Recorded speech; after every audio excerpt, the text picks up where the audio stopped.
Hello there, Qckslvrslash, and today I have a video courtesy of Qckslvrslash, who is also a YouTube creator, and I'm going to link them down below in the info section. Him and I are going to be doing a collab sometime in the future, but for now, he's given me this pretty amazing game in a Pensacola of all ships. Now, we're on New Dawn, it's a ranked battle, and I think a lot of people would be questioning the practicality of a Pensacola in ranked. And I found myself doing this too the first time I watched through this video. But there's a couple key things that have maybe made the Pensacola a little more practical. The first of which is the recent detectability buff. The detectability of the Pensacola, unupgraded, like no captain skills or anything like that, was 15.56. That was brought down to I think 12.7. So clearly TX is running, I'm guessing, concealment on his captain. The second main thing is with how many cruisers have been in rank, particularly Atlantas, Flints, Belfasts, and Fijis, and the odd Miyoko or two, the Pensacola offers a counter to those. And I was actually having a discussion with a couple guys the other day about the Pensacola or the Indianapolis as, you know, a hard counter to the Belfasts and Fijis and other cruisers you've seen. And it's very valid. These 203s are very potent. What always kind of struck this ship down was the fact that, you know, odds are you were getting detected basically the same time you had a firing solution on a ship. So you never got to shoot without people knowing the shells were coming. At least now you have that little, well, not that little window, 12.4 to 15.7 kilometer window where you might see another ship where they're not seeing you. Now TX gets a first volley off of that Fiji. All were penetrations, but unfortunately he had HE loaded for the first volley. Now, I notice he does this a couple times throughout the battle, and my best guess is he's anticipating getting shots at a battleship or potentially the enemy destroyer first. And it's a pretty common tactic. You know, I do it myself. You just expect the first thing you're going to run into most of the time to be an enemy destroyer. So having HE loaded isn't a bad thing. And if you get shots at battleships or even cruisers, chance of fire, there you go. So I don't really question the decision to do that. You can see he swapped to AP. He's even got AP loaded right now. At some point here in a couple seconds, he's going to roll back over to HE. And once again, I believe it just comes down to he hasn't really had shots at much, so he waits. And unfortunately, can see just as he swapped his rounds over, the Miyoko got spotted. And it's side on, and that would have been sweet. Because for all the problems the Pensacola did and still does kind of have, its shells land heavy and just seem to be able to find their way into enemy citadels. Now, it wouldn't have made much difference because the first volley missed, and now he's got AP loaded, fires the first set, starts slowing down so he doesn't drive too far behind this island. First volley hits, 2,600 damage. Not the greatest, not what you would have wanted, but you notice it was all a little high up into the citadel, and that's because that Miyoko is maneuvering. And for the time being, as he lands a great citadel into that Miyoko, you notice he's kind of sitting at half speed here. He's found himself a bit of a lull in fire. All the big enemy ships are behind this island here, kind of obstructing their view at him, and while he is spotted, nothing was shooting.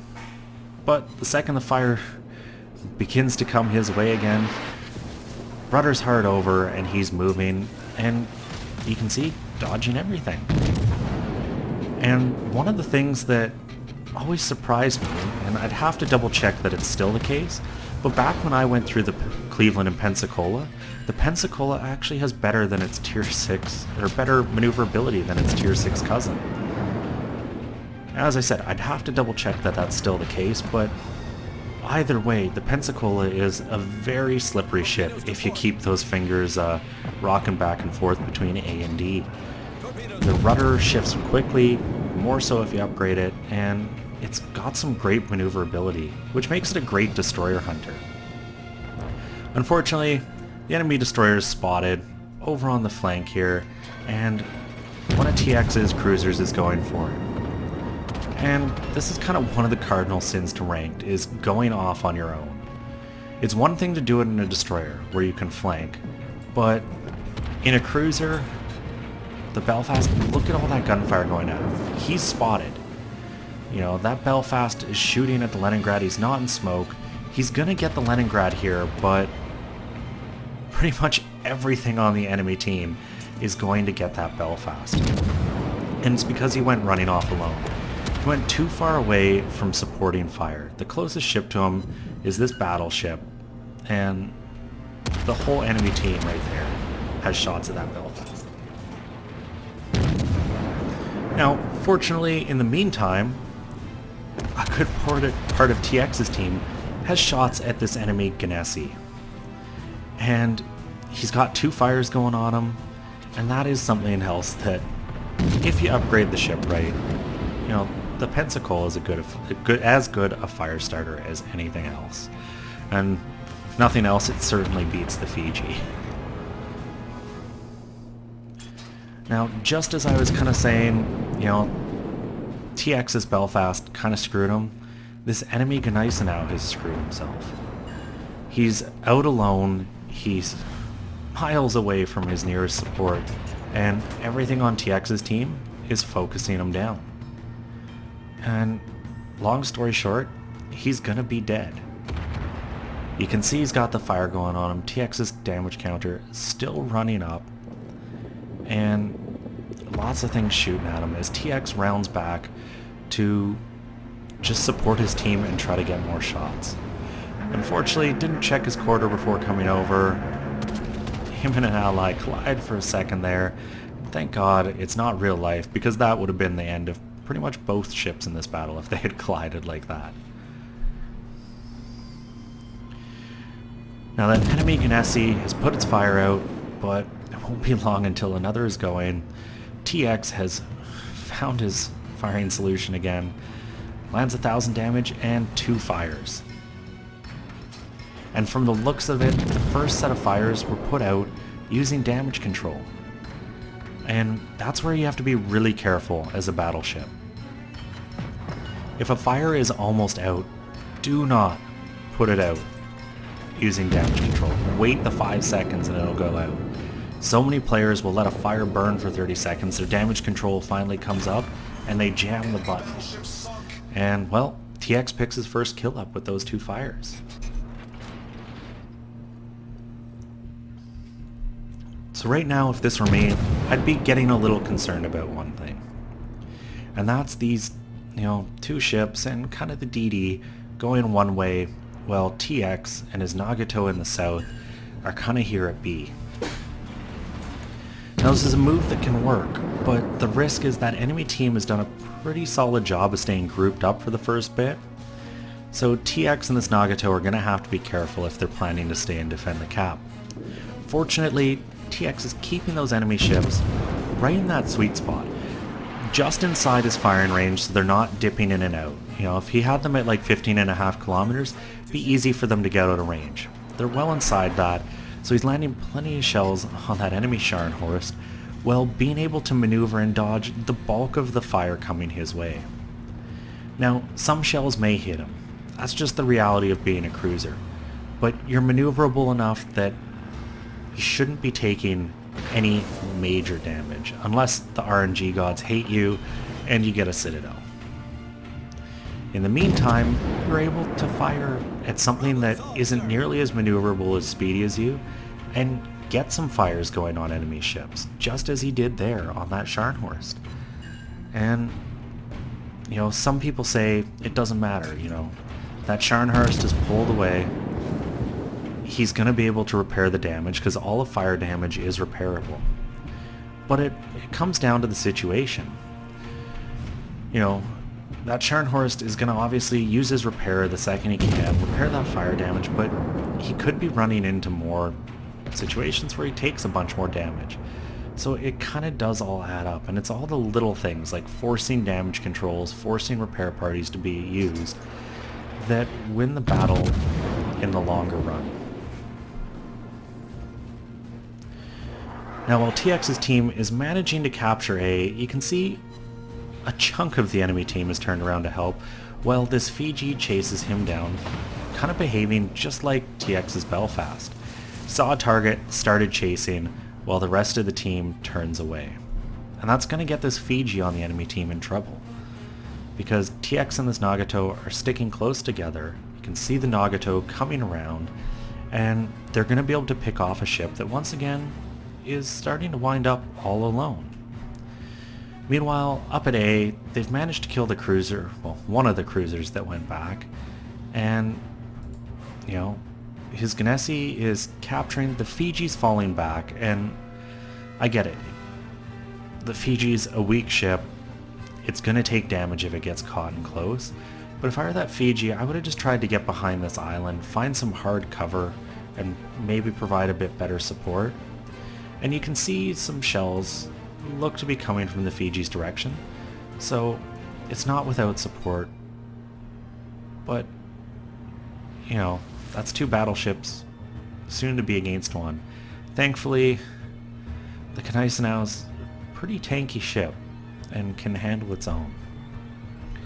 There's still no sign of the Fiji down here in the south, and that can get a little worrisome because it's kind of dragging TX and this Nagato away.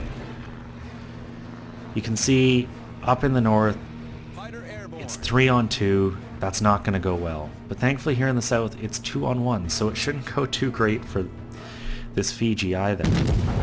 Now the big thing is going to be, he can't come around this corner too side-on, but he lands a great volley there, 10,000 damage, doing exactly what the Pensacola is capable of, and by slowing up, getting his rudder hard over, he ducks the majority of the shells coming his way. Another big hit, 10,000 damage, and now he's bow in. And these American cruisers, and really any cruiser for that matter, bow in against another cruiser are going to be very tanky. And that's just one of those cruiser things. Their guns aren't big enough to overpen another cruiser's bow. So you go in, bow in, and they're just not really going to hurt you. They'll get some damage, but not the kind of damage that TX just laid down on that Fiji. Meanwhile in the north, well, his two allied ships get killed, but they managed to take one with them. So now it's 2-on-2. TX has got a minor lead, 713 to 623, mostly just because of the time his friendlies spent up in Alpha. He's got almost 100,000 damage on the board too, which is very impressive for a ranked game. You know, that's 3 times his own hit points, and part of that's just because of the sustained fire he's been able to put onto targets throughout the match. But now it's kind of a patience game. The enemy team has to make a move. They need a kill or the cap. And they've got 6 minutes, 30 seconds to do it, so you know they're coming. You can see in chat they're talking about it. You know, a couple of the dead ships are like, you know, just hold, we win. TX recognizes it, says, yup. And hopefully this Nagato doesn't do anything too crazy. And I think ideally this Nagato should have stayed kind of back in this area, somewhere behind hard island cover, where if need be, he can disappear. But he's pushed forward into B, is about to have shots from 2 different targets, but the Fiji is spotted, and TX has already proven he's competent at hunting down these cruisers. Once again, first volley, HE. And it could just be a natural choice that he rolls back to HE, and if that Fiji had been bow on, it would have done the damage, and that's probably part of it as well. There's so many situations where you get a ship in close, potentially on very low damage, and I know I've had this, and because I had AP loaded over HE, I didn't get some damage, I got none, and it cost me. And this Fiji is just making mistakes. Shows a lot of his side, but TX does the same, managing to, you know, sneak through that, and he's back to bow in. And this time, the Fiji's dead, eats a bit of damage in return, and you know what? The reason TX turned was that enemy battleship, now that I think about it. I think he was trying to middle the angles between the two. And he's going to be able to get into hard cover, and that's very important. AP volley off of this Nagato, and you can see he's just turning in, kind of ducking behind this island, using the hard cover. Unfortunately, he is spotted by an airplane that isn't spotted right now. That's a little unfortunate because his AA could take it down in a heartbeat, but he gets the fire, manages another hefty chunk of damage, and is finally unspotted, which means he can just sit here, shoot his guns, help that friendly Nagato secure the game. And this one should be over. Barring any insta-kills, which, granted, sitting side on like this behind an island, if he were to get spotted again, he might be dead in a hurry. But, you know, the friendly Nagato should win the gunfight. Just might be leaving a bit too much to chance to an ally you don't necessarily know. But look at that damage at him. $4,000 damage from another HE volley. Here comes another one. He's got 2 fires going, up to 135,000 damage. Just continuing to add to that total, and that Nagato is melting. You can see the friendly Nagato even firing HE shells. Now, that I definitely question. Too often I see battleships firing HE, and you can see TX swapped AP. Nagato's burning, side on, AP is going to hit hard, but the fires hit harder and finish him off. Now, regardless on your thoughts about the Pensacola, you can't argue with the result in this battle. 373,000 credits, almost 5,500 experience, Confederate high caliber, 143,000 damage, picks up 4 kills, and really helps secure that game. And a lot of the damage and kills was to the battleships and cruisers. Now, I personally think the Indy could be a little stronger than the Pensacola, because pretty much the same guns, but it brings radar as well for those situations where you don't have clear shots. But either way, the Pensacola is a great ship and got TX to the top of his team. Those 4 kills, 2,443 base experience, you know, double the next closest guy on his team, and really an impact maker in this battle. And it was just by keeping it range and stacking the damage on. And so often people want to make the big quick play, but it's the long-term ones that pay off. And you look at it, you know, that Nagato damage, that was kind of after it was done. But the 2 Fijis and that enemy Genesi, racking up the damage on them made a big difference mid-battle when the game was kind of getting decided. He did a good job of keeping his bow in against the Fijis, except where he was forced to kind of turn a little side on because of a Nagato, and really helped carry that game. In the end, 310,000 credits to take home, 5,500 experience, a little more for a captain who still looks to be getting trained. Anyways, thank you TX for sending this in. As a reminder, I'm going to be linking his own channel down in the YouTube, not the comments, but the About section. Go check it out. If you guys enjoyed this, please consider subscribing to the channel or giving the video a thumbs up. Both help. And as always, I'm Qckslvrslash, and I'll have another one for you guys tomorrow.